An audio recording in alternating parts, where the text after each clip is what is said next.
Let's be very clear.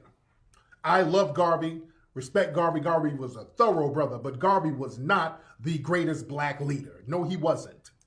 Garvey was not. He was great, great guy, but Garvey was not the greatest black leader. If you want to talk about who's great, I only talk about the ones who's great in as far as the success rate.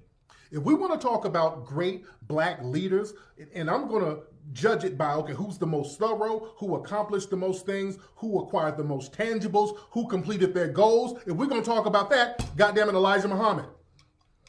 If we're going to go by that, the greatest black leader was Elijah Muhammad. If we're going to go by success rates, we got to give it to Elijah Muhammad. Elijah Muhammad, who's a foundational black American.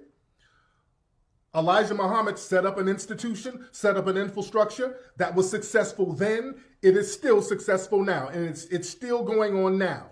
If we're going to go that route, people sleep on Elijah Muhammad. Y'all don't understand, and this is because the white media doesn't tell you about Elijah Muhammad. They don't really like talking about him. They just kind of make him a footnote. Elijah Muhammad had all types of land, farmland, businesses all over the place. People really don't know how thorough Elijah Muhammad was just on a historic level, just understanding history.